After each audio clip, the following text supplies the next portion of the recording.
আসসালামু আলাইকুম। আশা করি আল্লাহর রহমতে আপনারা সকলেই ভালো আছেন। আজকে আমি আপনাদের এরকম একটা পোর্টেবল মাল্টিপ্লাগ বানিয়ে দেখাবো, আর যে কোনো জায়গায় ক্যারি করতে পারবেন। আর একটা সুবিধা হলো আপনি এটার ভিতরে আপনার তারটা গুছিয়ে রাখতে পারবেন, দেখতে পাচ্ছেন, আর তারে কোনো ঝামেলা থাকবে না।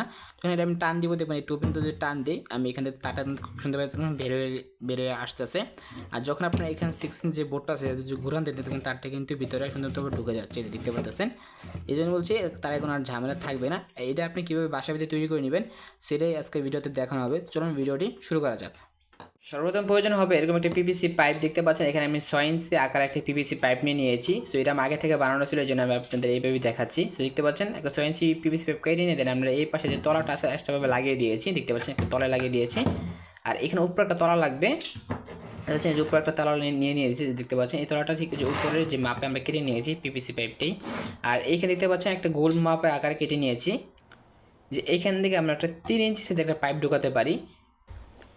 এই যে 3 ইঞ্চি পাইপটা যে আমরা এইখানে অ্যাটাচ করতে পারি। সো আমি থেকে এটা ভিতরে আমি ঢুকিয়ে দিব। সো এটা ঢুকানোর মাপে কিন্তু আমরা কেটেছি, দেখতে পাচ্ছেন এখানে সুন্দরভাবে ঢুকে গেছে। সো এটা যে আমরা এখানে দিয়ে ঘোরাতে পারি রাউন্ডভাবে, যেহেতু আমরা মাল্টিপ্লাগটা তৈরি করব, যে তারটা ভিতরে থাকবে যে ঘুরানো অবস্থায়। এখানে আমি একটা এক্সট্রা পার্ট কেটে নিয়েছি, দেখতে পাচ্ছেন। সে এই পার্টটা আমরা ঠিক এখানে বসাবো, দেন এখানে আমরা বসে দেন এটা ঘুরাতে পারি। যে পিপিসি যে 3 ইঞ্চি যে পাইপটা ছিল এর সাথে আমরা অ্যাডজাস্ট করে এইভাবে লাগিয়ে দিব। দেখে আপনাদেরকে এই যে এরকম ঠিক এখানে আমি সুবা করে বাটা দিয়ে এটা লাগিয়ে দিব। এখানে লাগানোর পর আমরা ঠিক এইখানে একটা 6 পিন বোর্ড একটা অ্যাড করব। সো দেখতে পাচ্ছেন 6 পিন বোর্ডটা আমি এখানে আমরা অ্যাড করে দিব। সো এটা আমি এই বরাবর লাগাবো, এখানে আমি সুবা করে বাটা দিয়ে আটকে দিব।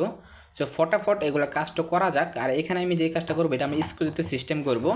সো আমি এটা যে কাজটা করতে হবে আমার এখানে, সো আমি এখানে একটা ছোটো একটা খণ্ড পাইপ লাগিয়ে দিয়ে দেন আমরা এটা এখানে একটা ছিদ্র করবো, এখানে একটা ছিদ্র করবো, এখানে একটা ছিদ্র করে দেন স্ক্রু সিস্টেম করে দেবো, যে পরবর্তী কোনো সমস্যা হলে আমরা যেমন খুলে দেন এটা মেরামত করতে পারি। আর সিস্টেম বোর্ড আমরা যে এখানে ফিট করব, ফিট করার পর আর পাইপটা ঠিক আমরা এখানে লাগাবো। লাগানোর পর আমরা এটা ভিতর থেকে এভাবে অ্যাটাচ করে দিব। সো এখানে অ্যাটাচ করে দিব, অ্যাটাচ করার পর এখানে এক্সট্রা একটু পাইপ লাগাবো যেটা আমাদের ঘোরাতে পারি। তো ফটাফট এগুলো কাজটা করা যাক।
দেখতে পাচ্ছেন আমাদের যে মাল্টিপ্লাগটি কিন্তু অলরেডি তৈরি হয়ে গেছে। সো দেখতে পাচ্ছেন যখন আমরা এই 2 পিন ধরে টান দিব, 2 পিন আমি একটু তার দিয়ে টান দিব, টান দিলে দেখবেন আমাদের এই 6 পিন বোর্ডে কিন্তু ঘুরবে এবং তারটা কিন্তু এখান থেকে বের হয়ে যাবে।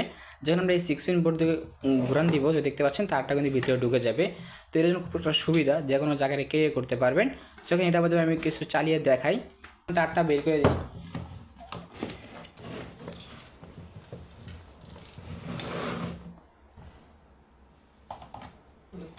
আমি লাইনটা দিয়ে দিয়েছি। যখন আমি সুইচটা অন করবো দেখুন আমার এখানকার ইন্ডিকেটার লাইট ধরবে, দিতে পাচ্ছেন। তার মধ্যে আমাকে এখানে লাইনটা পেয়েছে। সেখানে আমি কিছু চালিয়ে দেখাই আপনাদের। আমি একটা মিনিট ড্রিল মেশিনটা চালিয়ে দেখাই আপনাদেরকে এটার মাধ্যমে।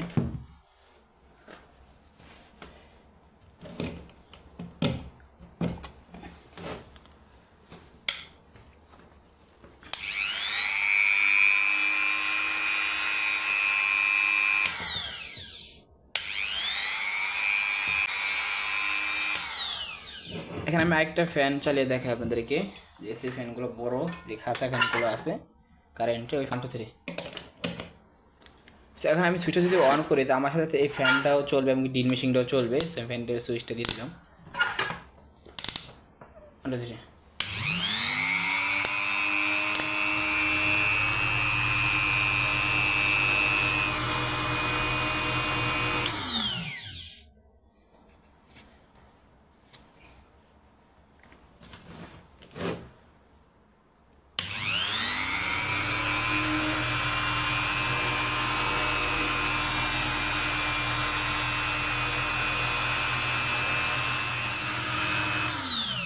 তো এখানে দেখতেই পেলেন যে আমাদের এই মাল্টি দিয়ে কিন্তু ভালো পরিমাণ লোড দিছি। সো এখানে হচ্ছে একটা ড্রিল মেশিন চালাইছি আর একটা ফ্যান চালাইছি। সো আশা করি আপনারা এটা মাল্টি দিয়ে টুকটাক ভালো মতন কাজ করতে পারবেন যে কোনো কাজে। আর এটা ক্লিয়ার করতে খুব সুবিধা হবে, যেহেতু আপনি এটার ভিতরে তারটা পেঁচিয়ে রাখতে পারবেন। তো আজকে বলছিল এই পর্যন্তই। যদি আজকে এই ভিডিও আপনাদের কাছে ভালো লেগে থাকে তাহলে অবশ্যই ভিডিওটাকে লাইক করবেন, আর যদি চ্যানেল নতুন হয়ে থাকেন অবশ্যই চ্যানেলটিকে সাবস্ক্রাইব করে আমাদের পাশে থাকবেন। আর দেখা হচ্ছে পর কোনো একটা ভিডিওতে। ততক্ষণ ভালো থাকবেন, সুস্থ থাকবেন, আল্লাহ হাফিজ।